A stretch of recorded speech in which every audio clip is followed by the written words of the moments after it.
Hello, today we're going to be going over our Sportsmen 270 THLE, and we are going to be starting right up front here with our tongue jack.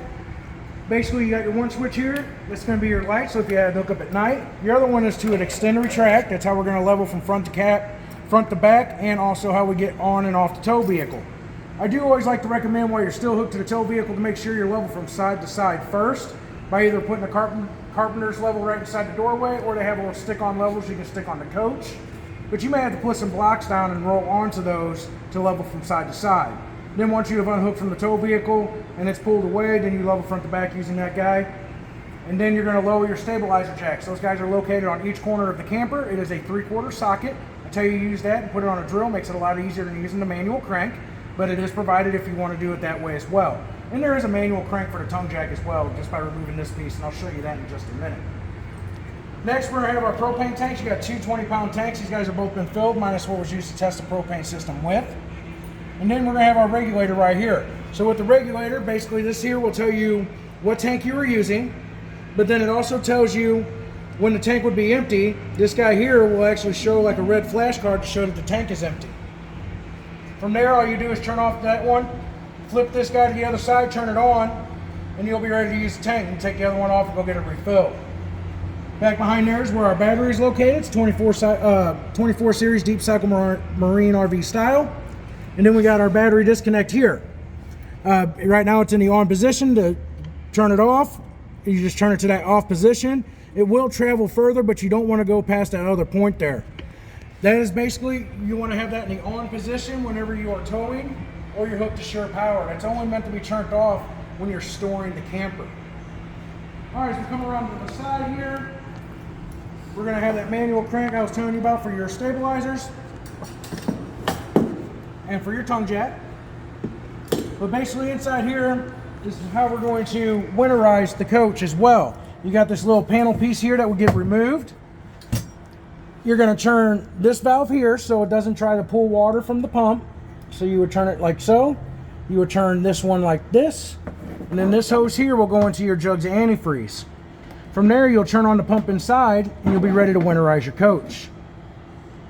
When you do go to winterize, there's actually two valves on the back side of your water heater. You can actually see the one up top right now. Those are set up so that right now the water will come in and the water will come out. Whenever you go to bypass, you're going to put those lines in line with the blue hose, so that way when you go to winterize, the antifreeze will not go into the water tank heater. And it does also have a panel that gets removed so you can access that a lot easier. Next, we're going to have our city water hookup. It is always recommended that you do want to have a pressure regulator at the spigot. From there, your options of an inline water filter, and then your blue or white water drinking hose. From there, you're going to hook up to the coach. You'll be able to use the cold side right away. If there is no water in the water tank though, you do have to wait for that to fill up before water would start coming through the hot side. And then of course you would have to turn it on either electric or gas, and I'll show you that once we've stepped inside. The next is going to be where our fresh water is. Basically it's gravity fed, so you just stick the hose in and let it fill. You do want to read the monitor panel inside for when it does read full. You want to try to shut that water off so you don't overfill it. Overfilling it over time can cause damage to both the outside here and the inside here where it's all connected if you're not careful. To drain that guy, it is going to be located right underneath. Right here, you do have another valve. You would just turn to drain that water out, which there's still a little bit of water left in there, not a whole lot. The monitor panel inside is reading empty at that time, but that's just because of where the sensor is located on it. Next, we're going to have our 30 amp power cord. It does come with the coach. But then we're going to have our sewer connections down here. So with our sewer connection, you're always going to do black first. And when you go to do black, make sure your sewer hose is hooked up and it's in the ground, open to start draining. But then you're going to use this guy up here. This is your black tank flush. I always like to recommend that you would also still have a pressure regulator on a spigot. And then you're going to go out and buy yourself a black hose. Black tank, black hose. It keeps it simple. But then you'll hook up to this guy and then turn it on. It's got like a sprayer inside the black tank, sprays around and gets a lot of that nastiness out of there.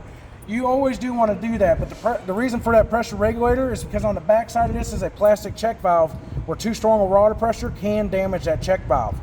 Once you are done, once the black tank is clean, you're seeing clear water come out of your tube, then you're going to shut that guy off and then pull your gray to drain the gray tank.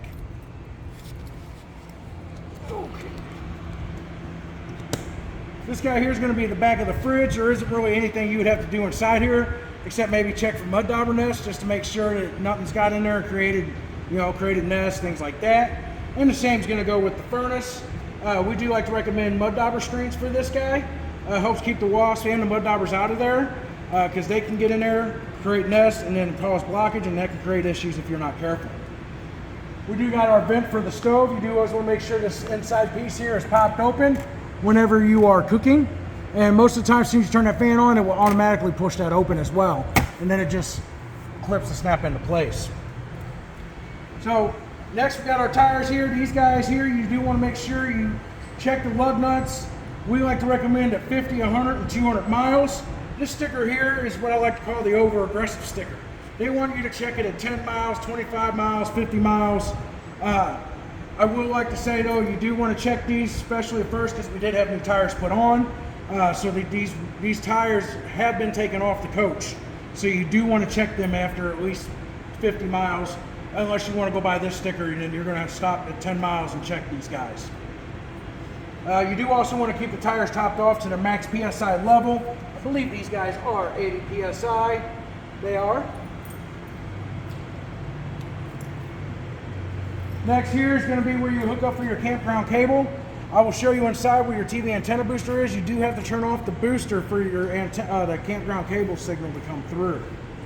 Our bucket's here to catch our water from the air conditioner. For our back doors here, that key is going to be an LS005 for these guys. Turns all the way around. This guy will lift, it turns all the way around. You do have to make sure that this is locked during travel. And then from there, you'll just pull this guy out. It'll come down nice and easy. And then basically hold all the way down for your ramp section. And then this side piece here is so you can bring your toy inside. There is also a screen that they have that will come down. It's kind of like one of those retractable blind styles, so you just bring it down. It'll lock into place. To unlock it, just push, and it'll release to bring it back up. You do also have a scare light right here. There is a switch on there if you wanted to turn it on and off by hand, but there is a switch inside that will turn that off, and I'll show you that once we have stepped inside.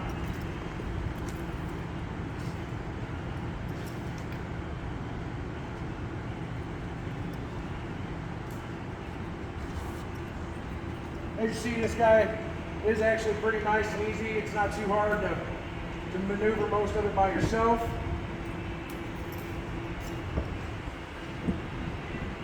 When you go to lock these guys,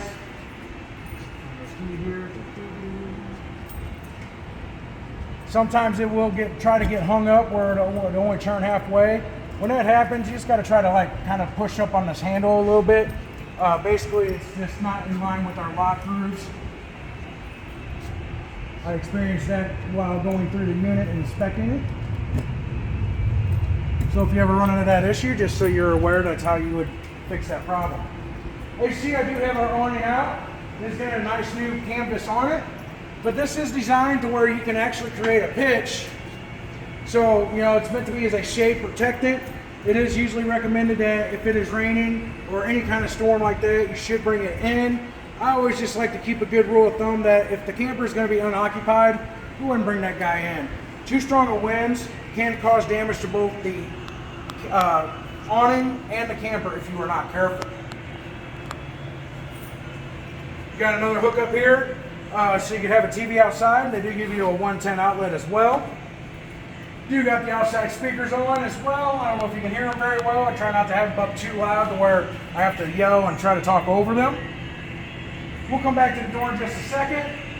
Basically here on the other side is going to be where our water heater is located. This guy is gas and electric optioned. Alright, so inside you do have the switch for the gas and electric. But for the electric side, you do have to make sure that this switch down here is in the on position. If this is not in the on position, so if it was turned off, that switch inside will not operate on the electric side. When you go to drain this, You're going to pull this guy to relieve the pressure, and then you're going to take this guy out down here. This is your what they call the ano rod. It starts out the size of a dime and will work itself down to the size of a coat hanger. Basically what it's doing is attracting the impurities in the water so it attacks that rod and not the tank. It is a 1 1/16 socket to remove that.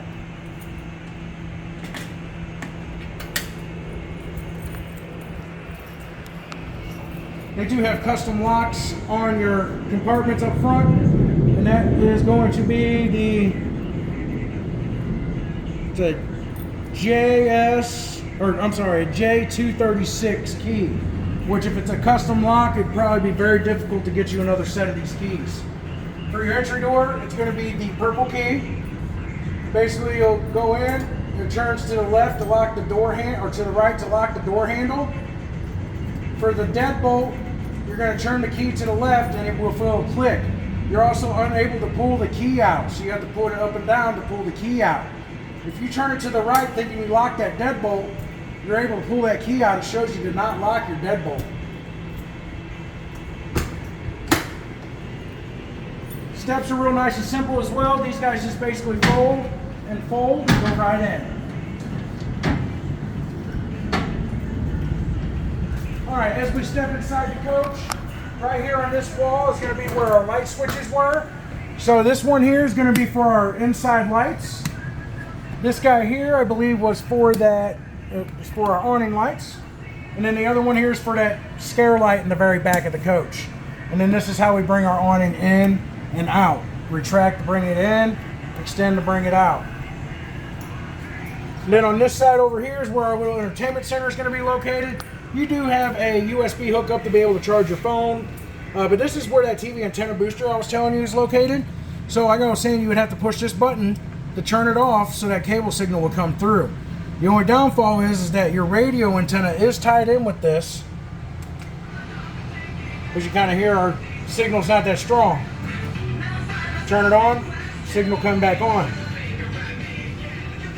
So with that being said, with the radio, this is also a CD and DVD player. It does not play Blu-rays, but then this here will get plugged into the TV, and then you can watch DVDs. You do have two separate speaker zones. Speaker zone 1 is your inside speaker, and the speaker zone 2 is for the outside speakers. I do like to recommend that if you are watching a movie, make sure you turn speaker zone 2 off. That way the people outside is not listening to the movie. But also, if you're trying to spice up a night and put a risque movie in there, we really don't need those outside people hearing that kind of stuff. Push the button to turn that guy off. And it does come with the remote as well. 110 for the TV. You got storage up above and below. And then we're going to have our thermostat here. So with the thermostat, it's pretty simple. You got your cool and fan off, and then your heat. Your heat is propane only.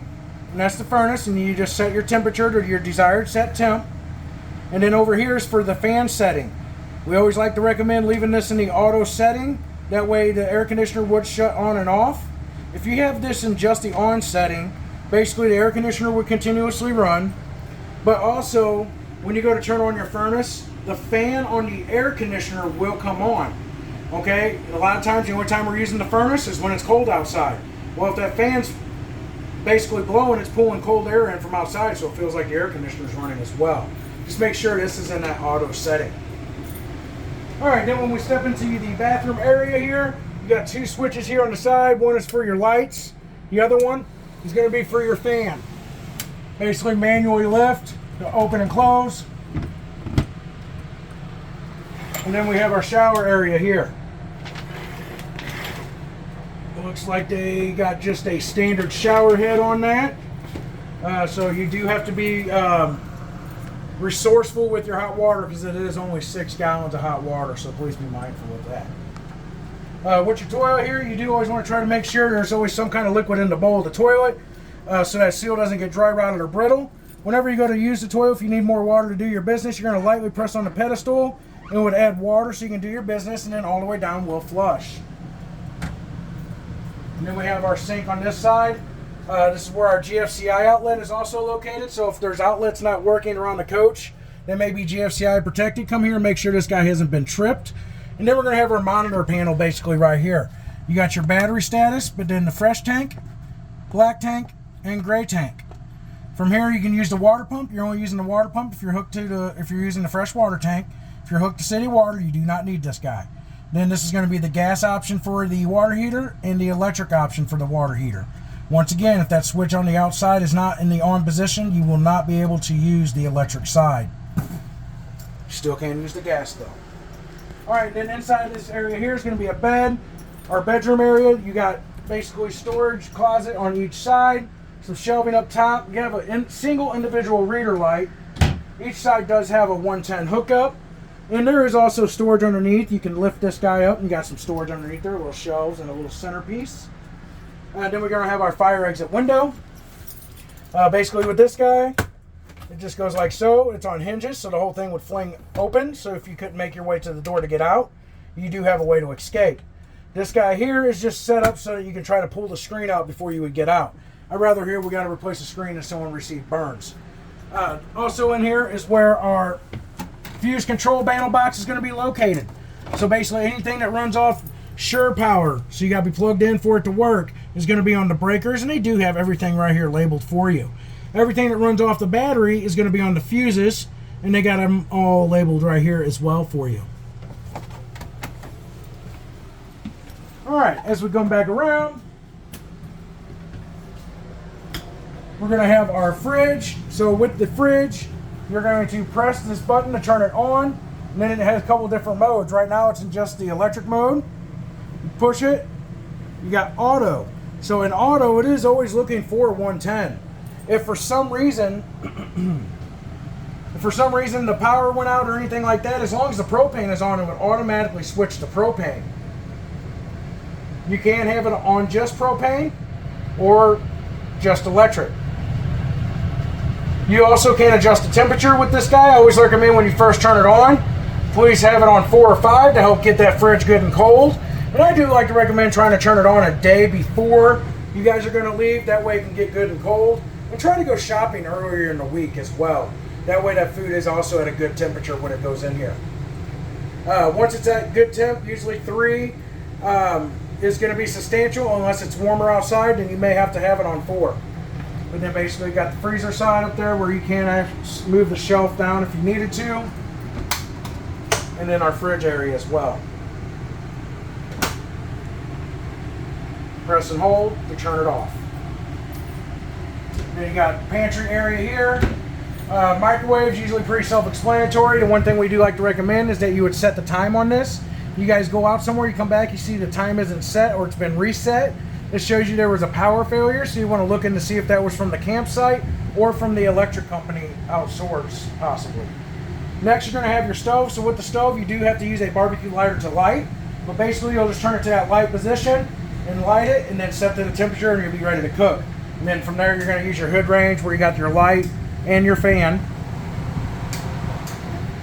You do got storage down below it there as well, also underneath the sink. And then we got our double sink here. The sprayer does have the option of just a steady stream or a sprayer option. This light here you turn on and off by hand. And then you got your drawers located here on the side for your silverware and things along that nature. Then you also got storage up above. We got our couches here that basically do fold down into the beds as well. And these guys here are secured by these straps. You just release this. You'll pull this down. These legs will automatically come down. And then from there, you just kind of lift, pull the back, to set the couch side. And then that would be easy. You got these hooks down here so you can secure your toys, whatever you may be having inside.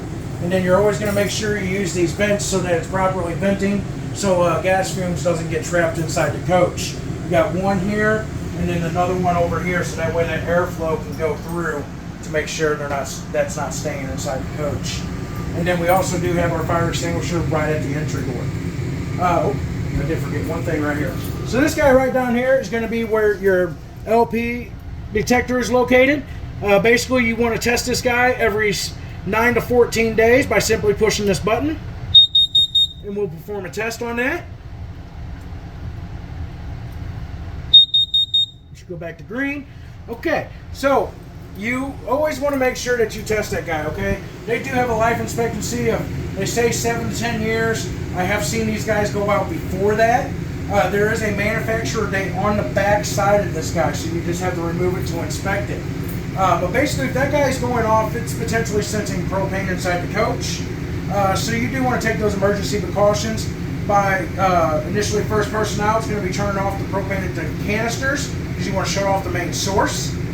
The second person out is trying to get everybody that, or anything that basically breathes, out of the coach. But you're trying to open a couple of windows, maybe open the ramp area. We're not trying to turn on the fan or anything like that because we're not trying to create a spark at this time. We just want to make sure that everything is safe.